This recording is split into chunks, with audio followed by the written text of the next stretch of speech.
Welcome to the Business 7 show. My name is Zuhana Klache, and we sit down with EU Ambassador to Namibia, Anna Beatrice Martens, to talk about the ongoing Namibia EU Business Forum that happened in Windhoek recently. Namibia is a land of movement, with waves that never stop reaching forward. Here, adventure is not something we search for. It is something we are born into.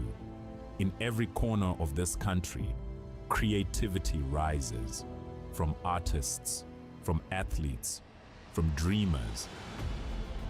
And when the world comes to explore Namibia, they discover something extraordinary. Because when sport moves people, creativity moves ideas, and tourism moves the world toward us. Something powerful happens. A platform where movement meets imagination, where industries connect, where opportunity grows, where Namibia's next chapter begins. Welcome to the Creative Sport Tourism Expo. Exhibit, partner, experience. Creative Sport Tourism.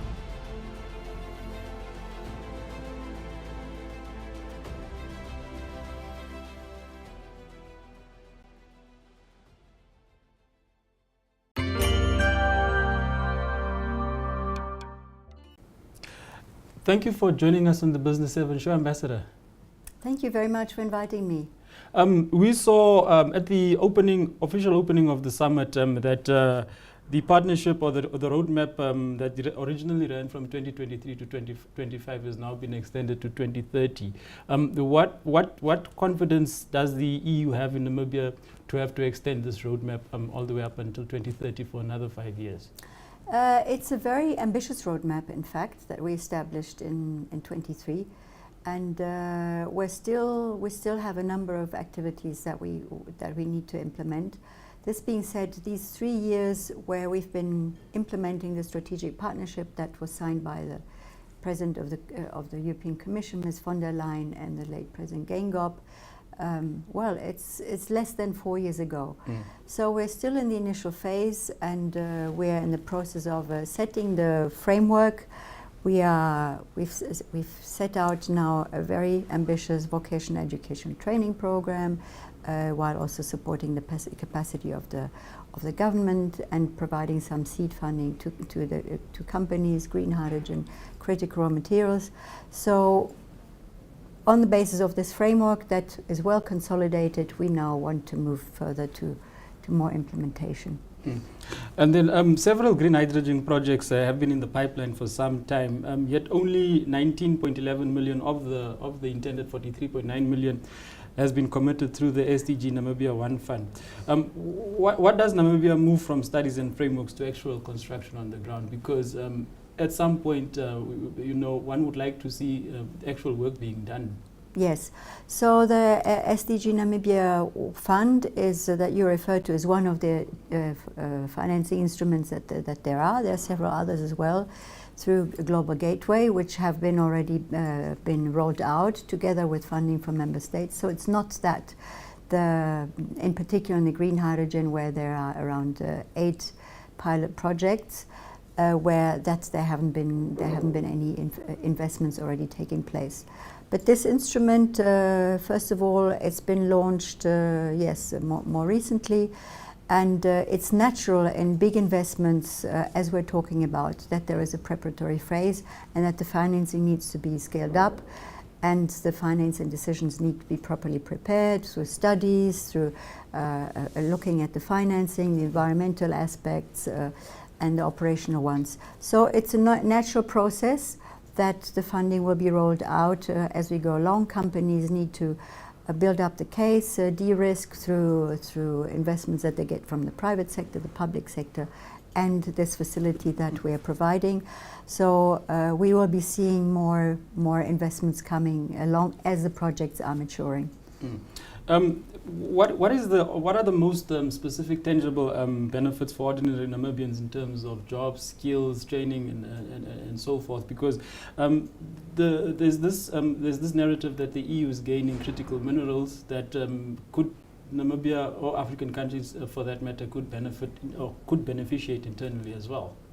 I think yes, definitely. We need to see look at the two legs of our relationship. So we have the green industrialization, which is a priority for Namibia and enshrined in the NDP6, and Namibia's objective and rightful ambition to create more beneficiation with its critical raw materials. So in industrialization, green industrialization, this partnership has already been generating jobs. If you look at the examples in Arandis, for instance, of high iron, where 400 jobs, Namibian local jobs, have been created. And there are a number of other green hydrogen programs that are reaching now a financial investment decision, and which will also give a huge boost in job creation, SME creation, and quality jobs. So this is what we're looking at.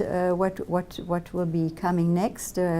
NDP6 foresees 30,000 jobs in the sector, in the green hydrogen sector. And that's also what we're trying to achieve with our vocational training programs in partnership with the Namibian Training Agency, but also with the VTC centers as with NIMT. We're looking at another one in Keetmanshoop. So to prepare this industrialization sector that Namibia is building up with skills that will go into a new labor market. So I see opportunities definitely for Namibia to diversify its economy, to upscale jobs, to create more quality jobs, to become more competitive, and to also be able to export more products to abroad, getting away more for minerals.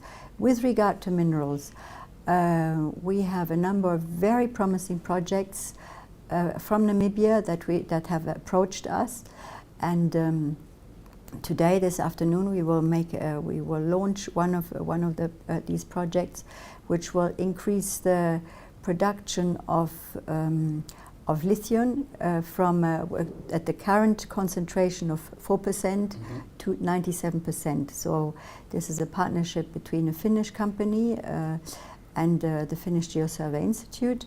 Together with Andrada, they are going to increase the production or concentration of lithium from 4 to 97%. This is absolutely revolutionary.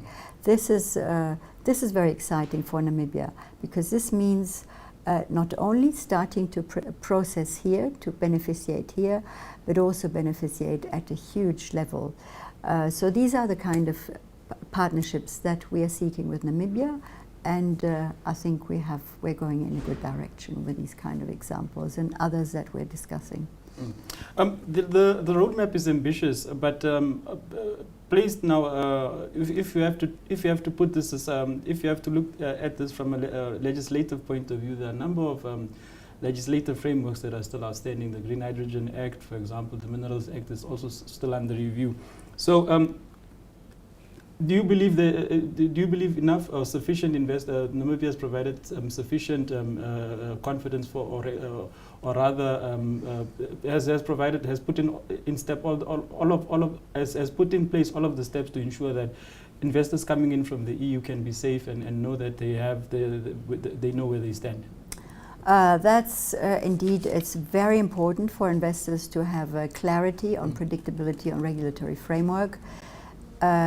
Obviously, this is for Namibia to decide, and we can support Namibia in preparing its regulatory framework that reflects the needs in Namibia and the interests of Namibia.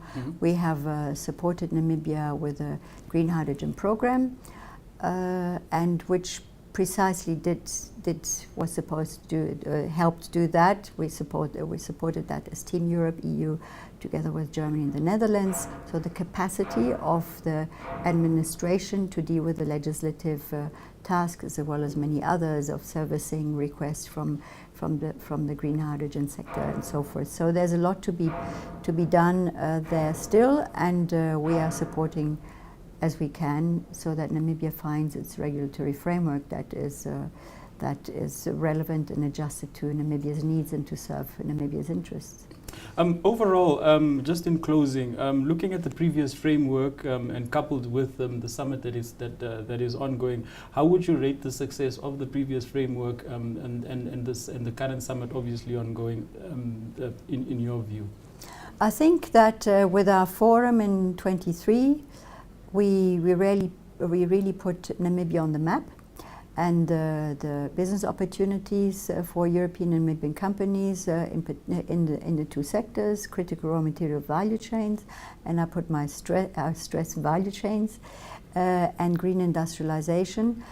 And we've moved quite a bit since then, and this was demonstrated by the interest in this year's event. We had 1,000 registrations, almost 1,000 registrations. We could not accommodate everyone.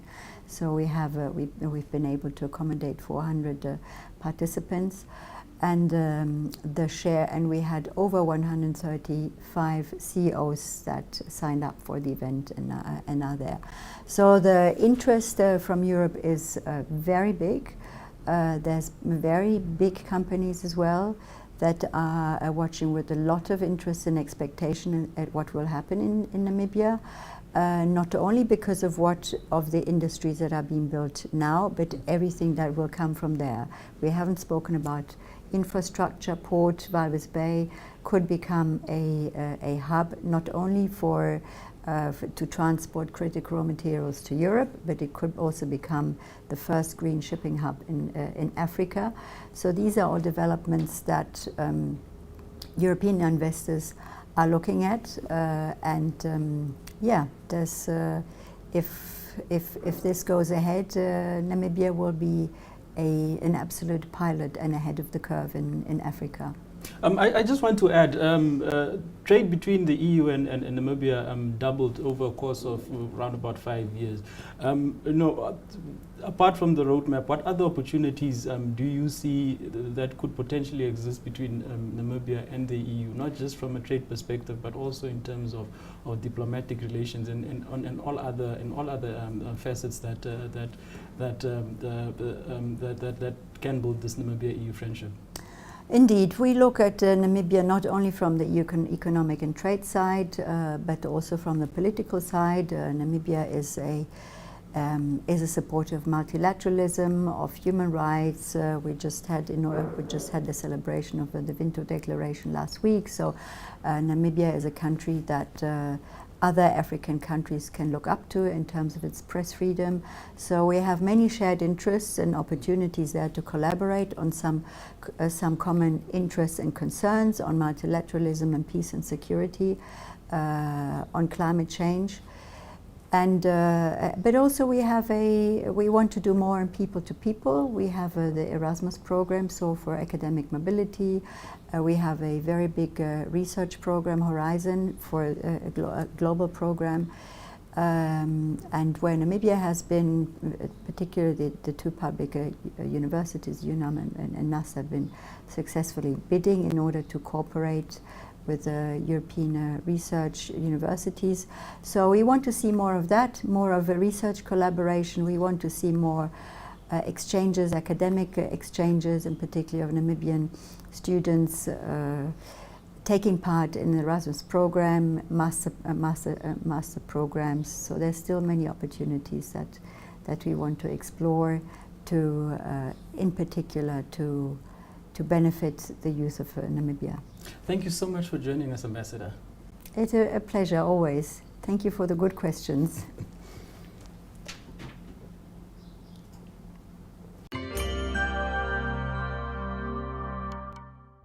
We spoke to several high-level individuals at the recent summit, and this is what they had to say on the sidelines. Cabinet briefing, and on today's briefing, I bring the 12th and the 13th cabinet meetings held on the 28th of April and the 6th of May 2026, and as chaired by Her Excellency the President, Dr. Netumbo Nandi-Ndaitwah. The first cabinet decision is an update on the green industry sector in Namibia. Cabinet took note of the current status of the green industry sector in Namibia, with particular focus on development of the industry. key policy, institutional, and investment priorities required to enable the sector to achieve its strategic objectives of industrialization, economic diversification, and job creation. Further to this, Cabinet approved the establishment of the Green Industries Council, comprising of the following membership structure. First, the Director General of the National Planning Commission as its chairperson, the Minister of Finance, the Minister of Industries, Mines and Energy, the Minister of Agriculture, Fisheries, Water and Land Reform, the Minister of Environment, Forestry and Tourism, the Minister of International Relations and Trade, the Minister of Urban and Rural Development, and of course the Attorney General and the Governor of the Bank of Namibia. The second decision is the hosting of the 2026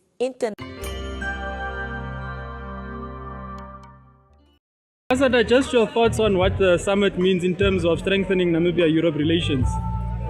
The second Namibia-EU Business Forum is a demonstration of a growing partnership between Namibia and the European Union. The trade figures between Namibia and EU are looking very good. They've been on an upward trajectory over the past 15 years, culminating in the European Union becoming our largest export market in 2024. We have a highly diversified portfolio of products that we export to the European Union. Actually, the most diversified portfolio of products that we export to the outside world. And this business forum, which is focusing on a number of sectors, specifically green industries, the creative sectors, the automotive industries, agribusiness, is a demonstration of how comprehensive our engagement with the European Union is. Better days definitely lie ahead in a partnership that is focused on creating more jobs for Namibians, growing our economy, diversifying our portfolio of industries. So I have no doubt that the past day that we've seen the participation, the quality of the exchanges, and everything has been quite positive.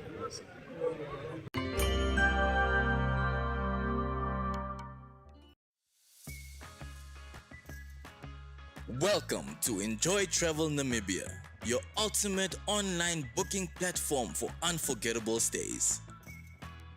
Discover a curated selection of picturesque accommodation options in Namibia and South Africa, and soon in Botswana, Zambia, and Zimbabwe as well. Whether you're looking for a cozy cabin in nature, a stylish city stay, or luxurious retreat, you'll find the perfect getaway at enjoy.my.na. Traveling for business or pleasure? Alone or with family? Wherever your journey takes you, Enjoy Travel Namibia is the perfect travel partner. With just few clicks, you can explore a vast network of accommodations, each carefully selected to offer comfort, convenience, and an unforgettable experience. Book easily and securely online. No hassle, just adventure. Your next great escape starts here. Explore, discover, enjoy.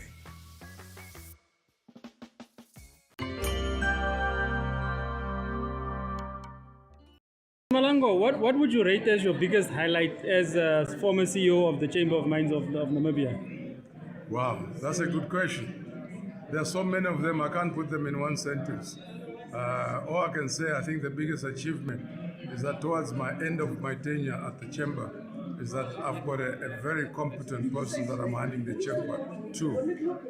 After clocking 20 years at the Chamber, it has always been my wish that I hand over the Chamber and all the work that I've done, so that that successor, the right person, that successor takes the chamber to greater heights. I don't think anybody wants, after you spend so much, when you retire, then you look back in the rear view mirror and you see the whole thing collapsing. You'll be miserable in your retirement, but that's not the case, and I'm so glad we've got a competent person who is on board, and I'm busy doing the handover right now. And what is the future of mining in Namibia? The industry mining is a sunrise in Namibia. It's not a sunset industry at all. Why am I saying this? For us, the sustainability of mining depends on exploration. And I can tell you, and I'm very excited to tell you, that exploration in 2024, we saw such a big boom of investment in exploration. We actually broke the record. There was a 1.23 billion investment that was recorded as exploration expenditure into Namibia.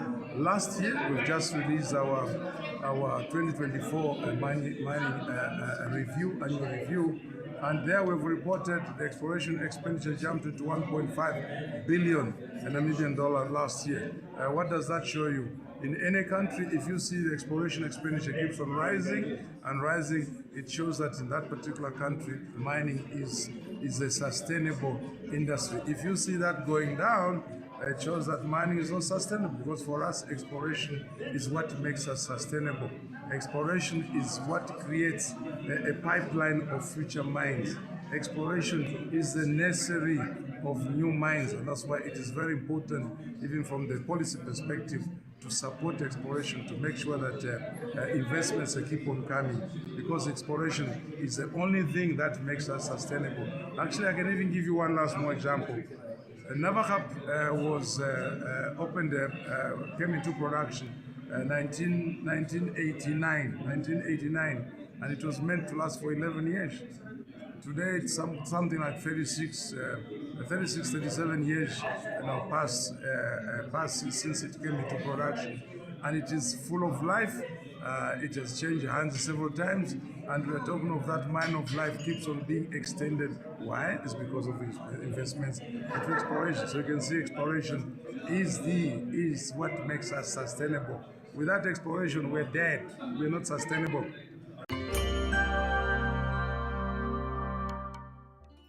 Is very, very serious about green industrialization, and the Green Industries Council is really that high-level interministerial coordination body that is going to oversee the green industry sector, and that's exactly what we need. And when we talk about green industrialization, it's more than just the green hydrogen itself. It touches on so many other economic sectors. So you'll see that in the composition of it, it represents the start as well. So I'm very, very excited. I can't wait to have the first engagement. I'm already thinking about what could be on the agenda. In the recent 2026 State of the Nation address, Her Excellency President Tumbonani Daitwa gave an account of the progress that we are making as a nation. The central focus is to grow the economy, widen its base, and ensure that growth generates jobs and opportunities for all. Namibia has therefore prioritized sectors such as agriculture, youth development, education, skills, health, and creative industries. These are to be supported by key enablers including energy, mining, oil and gas, tourism, and logistics. Reforms and investments in these areas are being actively pursued. Thank you so much for joining us on the Business 7 show. Hope to see you again next week. Bye-bye.